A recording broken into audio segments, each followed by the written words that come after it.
Eliza Carter never planned to linger in the house her parents left her. It was a plain, boxy place in a quiet Virginia suburb, with peeling cedar siding and a front yard choked by crabgrass and dandelions. Tucked at the end of a curved cul-de-sac, it felt just far enough from town to be peaceful, yet close enough for pizza deliveries or an ambulance if things went south. 6 months after her dad passed, Eliza, a logistics manager juggling spreadsheets from her Brooklyn apartment, drove down to sort out the paperwork, cut off the utilities, and slap a for sale sign on the lawn. But something about the creak of the back porch, the way sunlight spilled through the kitchen window at dusk kept her there. 2 months later, she was still emailing clients by morning and wrestling with the yard by afternoon, finding a strange calm in taming the chaos with her own hands. That calm shattered one spring afternoon. Eliza was crouched by the northern fence, gloved hands deep in the dirt, yanking out invasive ivy that clung to the border where her land met the property of her neighbors, the Fords.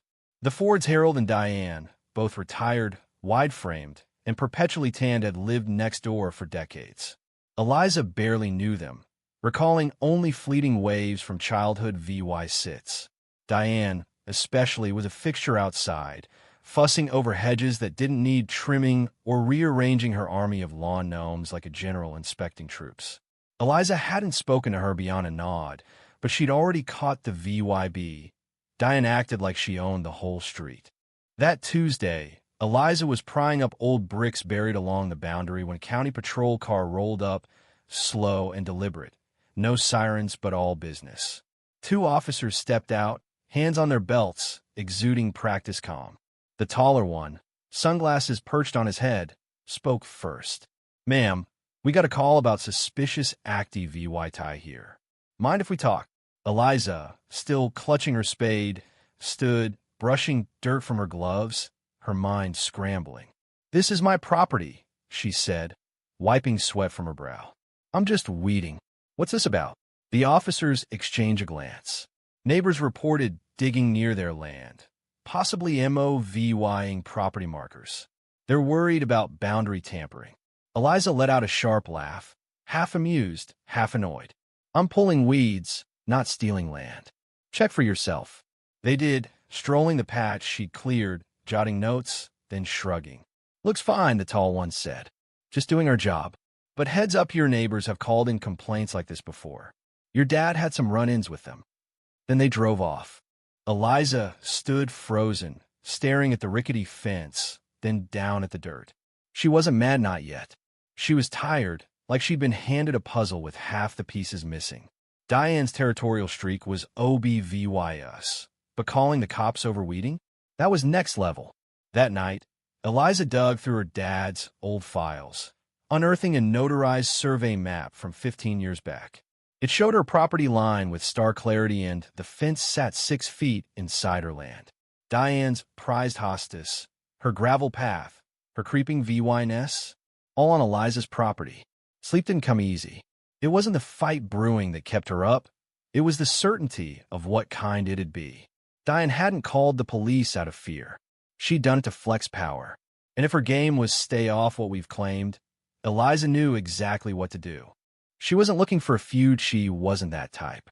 But she wasn't about to let someone bully her with cop cars and lawn ornaments. Eliza worked in logistics. Systems and escalation were her bread and butter. The next morning, she called a surveyor for a formal assessment and a contractor to price out a temporary trench to mark the line. She watched Diane that afternoon, watering plants along the disputed strip with the smug ease of someone who thought possession was law. Something shifted in Eliza. She'd come to sell a house. Now, she wasn't so sure she'd leave. The surveyor, a quiet man named Tom Ellis, worked with laser precision, staking the lawn and confirming what Eliza suspected. The Fords had encroached 1.5 meters on her land. "No permits, no legal claim," he said, handing her a printed map. "It's yours." Eliza paid him, labeled the file boundary legal, and tied twine between the stakisa subtle line, not a threat. By dawn, Diane was out in her bathrobe, smashing a stake with a garden hoe. She locked eyes with Eliza, lips tight, then marched off. Eliza snapped a photo, replaced the stake, and kept her cool. By noon, a code enforcement officer showed up, clipboard in hand, claiming reports of unpermitted excavation.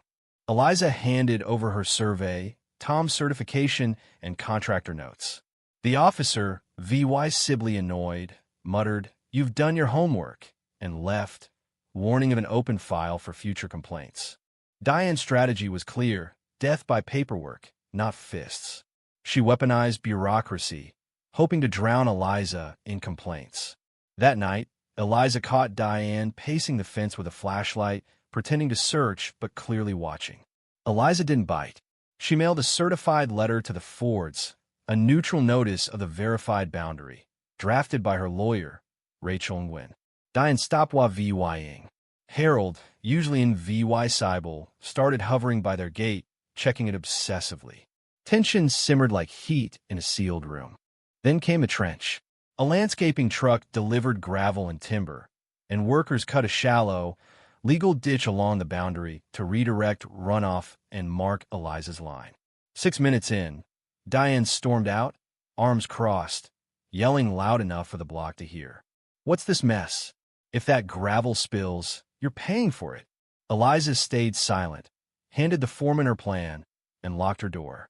2 days later, a letter from the Ford attorney arrived, accusing her of malicious obstruction and threatening a lawsuit. Eliza didn't flinch. She hired Rachel, a boundary law expert who saw through the Ford's bluff. "They're scared," Rachel said. "They know it's not theirs, but they think noise will scare you off. We won't let it." The trench was finished clean, narrow, a moat in all but name. It blocked the Ford's shortcut and reclaimed Eliza's land. Harold watched from the garage. Diane stayed inside. The street felt different, colder. The Fords fought dirty. Sprinklers appeared, angled to soak Eliza's side of the trench daily. Her compost bins were overturned, contents dumped methodically. Diane hosted garden mornings, spreading whispers about entitled newcomers. Neighbors stopped meeting Eliza's eyes. One nervously relayed Diane's lie. Eliza was building a barrier wall to ruin the street and sell. It was laughable, but dangerous. Diane was rewriting the narrative. Eliza countered quietly. She installed cameras, motion lights, and sensors, recording every move. When broken glass window pane shards appeared by her gate, she called the police. They logged it, but couldn't prove intent. When a fake utility inspector showed up, Eliza sent him packing and reported the scam. When a shady real estate guy offered to buy her out, hinting at messy issues, she saw Diane's hand. "They want control," she told Rachel. "Then we'll take it where they can't cheat," Rachel replied. Eliza filed a CIVYL complaint, not just against the Fords, but for trespass and harassment, backed by months of EVY Denke, logs, VY Deos, reports. The hearing was no spectacle, just a gray courthouse and a tired judge. Eliza and Rachel brought a folder thick with proof surveys, photos, timestamps. The Ford's lawyer leaned on community tradition, but Rachel dismantled it with deeds, maps, and a clip of Diane dumping trash.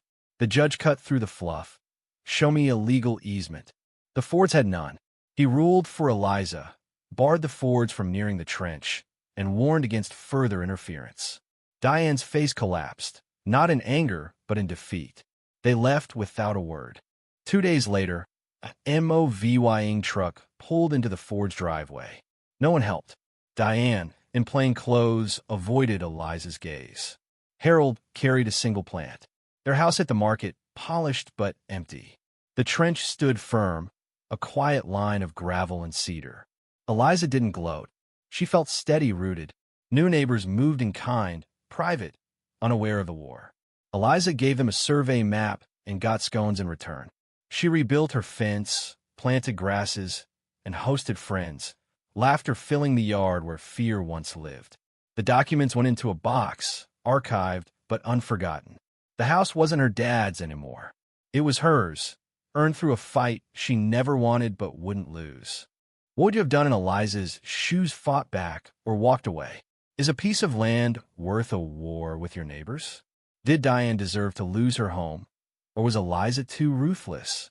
Drop your thoughts below, hit that like button if this story got you fired up, and subscribe for more tales that'll keep you talking.